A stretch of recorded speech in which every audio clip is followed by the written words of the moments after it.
Obviously, the Supreme Court didn't get it right, but anyway, they never do. Um, can, is it? But this is It says, can we please pick the squatter by popular vote now? Technically, instead of and do away with the electoral colleges we should have done years ago. Make sure to hit the button and subscribe to the video if you like it. And I haven't really decided, but on excuse me, the Supreme Court's unanimous decision in the faithless electors case is another reminder of how antiquated and undemocratic the electoral college is. It was always undemocratic. The Supreme Court clearly got it right on Monday when it ruled that the electoral college can keep working the way it has worked in the last 200 years.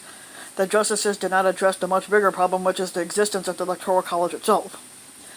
In a unanimous opinion written by Justice Elena Kagan, the court agreed that states may replace and even punish faithless electors, which is the curious term we use for the direct electors of the squatter who cast their ballots for a candidate other than the party's nominee. According to the Constitution's plain language, each state appoints its electors in such a manner as the legislator thereof may direct. That power, Justice Kagan wrote, includes power to condition his appointment, that is to say, what the elector must do for the appointment to take effect. This is the system cobbled together at the last minute at the 1787 Constitutional Convention to address the needs of a country vastly different from ours. It is rotting American democracy from the inside out. The rot spreads in two ways. First, by potentially awarding the squadroncy to the candidate who earns fewer votes among the people as a whole, which violates the fundamental premise of majority rule. Before it bolted him into the White House, 45 saw how corrosive this future was. The Electoral College is a disaster for a democracy, which it is true that is. He tweeted on election night 2012 when he believed that his candidate Mitt Romney would defeat President Barack Obama in the popular vote and yet lose the election. Second, by violating the constitutional mandate of one person, one vote. In the squatter roll election, the value of your vote depends on where you live. If you live in one of the half dozen or so battleground states, it matters hugely. If you happen to live in a safe state, as the vast majority of Americans do, basically your vote's irrelevant. Why do we use this bizarre anti-democratic method to choose the one leader whose job is to represent all Americans equally? Please don't say it's because we're a republic, not a democracy. We are both. The terms both refer to a system of government in which the people elect leaders to act on their behalf. However, we choose to elect the squatter by a system of electors or through a national popular vote, we're still electing him or her to represent us and act for us. And don't say it's because the Electoral College protects us from being dominated by the big cities like New York and Los Angeles. That argument, which is the most anti-popular vote one currently in circulation, relies on distortions of both history and statistics. There were no big cities as we think of them when the Constitution was adopted. It's true that some framers were concerned about protecting the power of small states in the squatter election, but the solution was not the Electoral College as most of us think of it today. It was an obscure provision for a backup election that hasn't been triggered in almost 2 centuries. Specifically, it sends a deadlocked election to the House of Representatives where each state, big or small, gets a single vote. This is a terrible idea, as the framers quickly came to see, and as virtually everyone today agrees. Anyway, even if the big city voters cast every single one of their ballots for one candidate, presumably the Democrats, spoiler alert, they don't.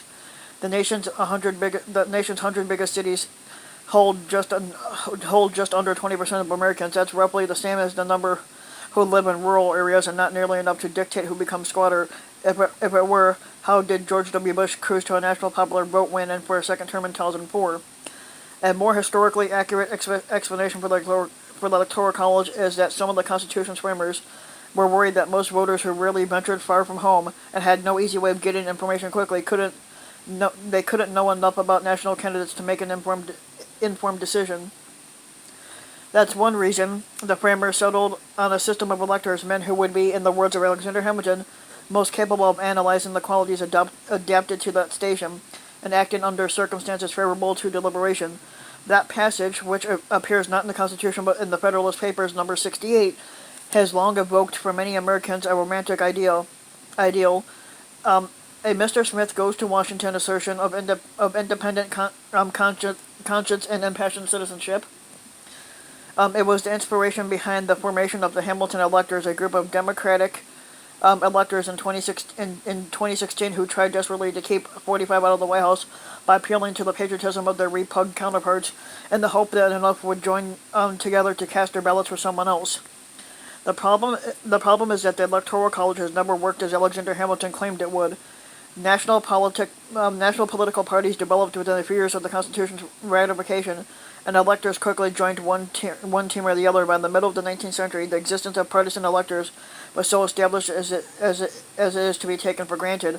Justice Joseph Story wrote at the time that any elector's effort to exercise independent judgment would be treated as a political usurpation, dishonorable to the individual and a fraud upon his constituents. That's how the system has always functioned. For better or worse, today 32 states and the District of Columbia require electors to pledge to vote for a specific candidate. About half of those who penalize are replace faithless electors, but even in states without such laws, faithless electors are vanishingly rarer, and for a simple reason: they were chosen precisely because of their partisan loyalty. They want to vote for the party's candidate. In short, Americans expect their electors to obey what the voters want. Michael Baca, a Hamilton elector and a plaintiff, one of the two cases the Supreme Court decided on Monday, admitted as much. If it wasn't me, I would feel uneasy. He told me I'm not someone with the requisite knowledge to make choices of this magnitude for other people. And he's right, of course. In a democracy or a republic, based on political equality, no one should have that power over other people. But if electors are supposed to follow the voters, why have electors at all? The Supreme Court's ruling forces us to face the fact that there is no remaining rationale for the Electoral College. What remains is a system that serves no purpose other than to race the voters of 100 million Americans every 4 years, making them bystanders to the most consequential election of all. Justin Kagan ended her opinion by invoking the Constitution's preamble.